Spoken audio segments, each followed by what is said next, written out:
everybody. Welcome back to This Week at MBE. It's Biggs and I, as always, on the weekend.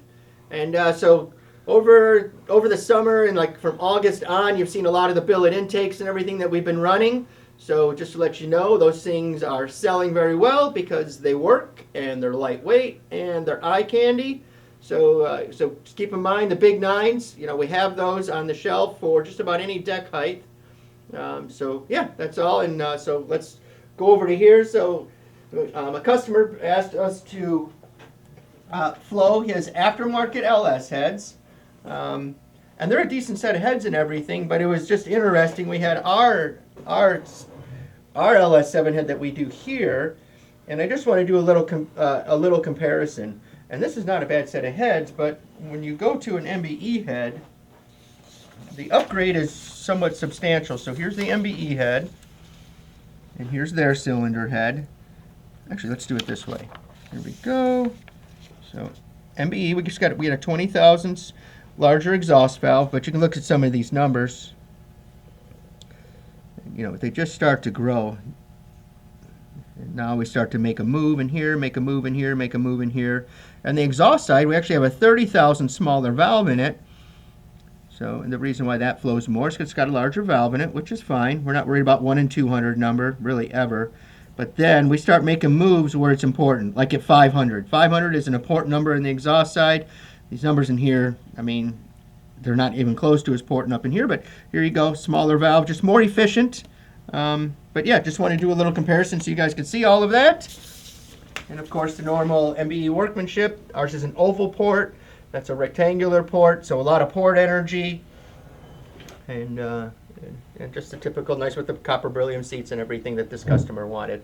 We can do these with ductile iron too, and we can do them with stainless or tie valves, or some of you that are going to run a power adder with gasoline, we can put Inconel in them. Okay, so we got that here, and then we have our, talk about these, we're just waiting on some valves for these. So these are our Ultra Street Specials, our new cylinder head for the small block Ford guys, because the Ultra Street, we understood it, the Ford guys were at a little bit of disadvantage for a couple of years, so this is the answer to that. So that will fix all of that. It'll make you competitive again and hopefully win races. Typically don't come out with a product unless we feel like we can do better than everyone. And then of course we have our 8-degree head here. So it's our 8-degree. These are gorgeous and everything. Look at these. Yeah. So there, it's our 8-degree small block Ford with the press and washers and everything. We showed that. And now let's go in the other room. Watch the cat, Biggs.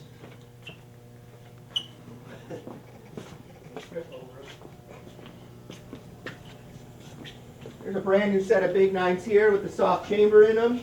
So of course we got the serial number on them and everything. I always think that's just as nice, so you know what you're getting. And then so these are all finished. So I'm guessing we're just waiting for parts for those to finish those up. And then of course you just have everything here that we're servicing or repairing or updating. So there's just a lot of stuff going on. This, no exaggeration, is 1/5 of what we have. We have shelving units in this back room full of this stuff, and the guys do a great job of getting it out, and we don't rush anything.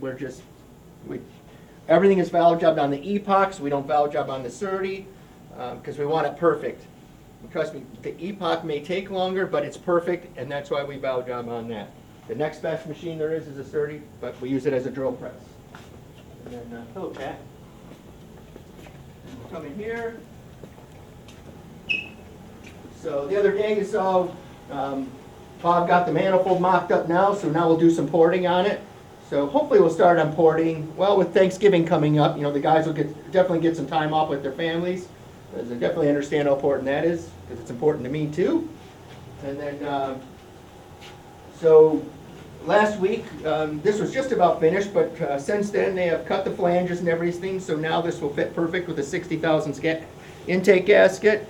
So this job's just about all tidied up. So I would guess that they should be assembling these next week. I would say very quickly. We have everything for this. And then you can see we have more big nines in here. We have 18-degree max pulls right here. And just remember, we do the max pull in an 18 and 20 with the 2/500 intake valve. The truck pull stuff, what an outstanding year we've had with the truck pull stuff with the A460 and the 18-degree max pull. I think the rules are as close as they get between the two packages.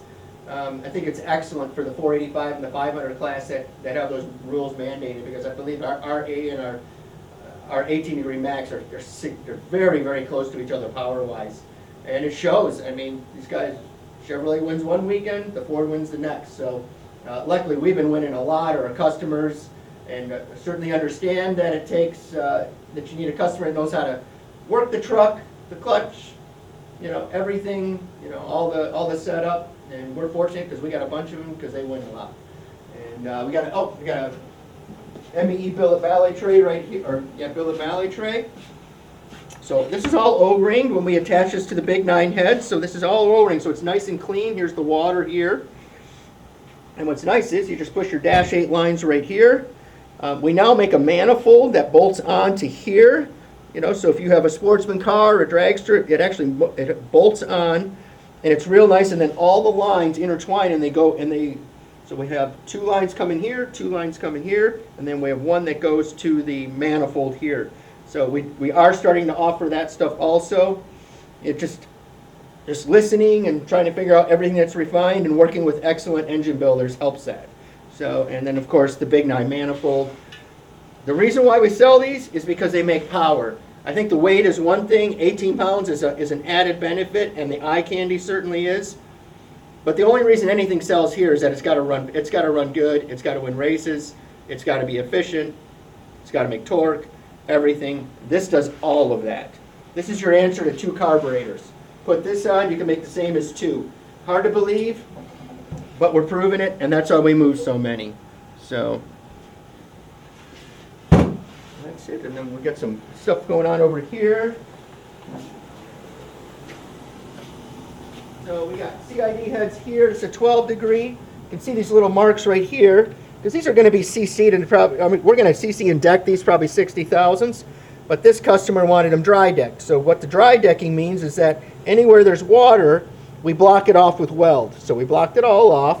When we mill this, all that'll go away. And then you see this for the push rod clearance. That is odd. I agree that that's odd.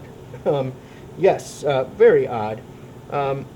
Problem is, some of the block manufacturers are making the blocks, and for instance, this has a 1-inch raised cam, and what they're not taking into account is that you have to put a push rod in it, and when the push rod goes up, now the push rod angle is completely different. What they need to do is rotate the lifters down so you can get a lifter in it, and now you don't have this big pain in the ass valley tray that you have to make. But keep that in mind, everybody. We need to get on the block companies to tilt the lifters down if they're going to put these raised cams in them. And remember, there's a whole other engine. There's all these other parts that go to it that the engine builders really are not taking into account. So, or the block makers, I should say. So the block makers, please tilt the lifters down when you keep raising the cam up, so we don't have to do this. This is somewhat of an abortion here. I just hate that. It's just not paying attention to details is all that is. It's a simple fix for them. You're drilling holes at 3 to 4 degrees different location. Not difficult. All right, we got billet heads here in process. So all pretty here. So got all those. So obviously that is not how they leave here. This is just an op right here. And yeah, so these are just about finished up. Like I said, we're talking about the billet manifolds that are going to go with these, and our symmetrical cast head that we do. So we'll be machining those. Really, we should be machining those next week. So hopefully we'll be able to show you that. Well, the cat, Biggs, and I hope you all had a great weekend, and we'll see you next week. Thank you.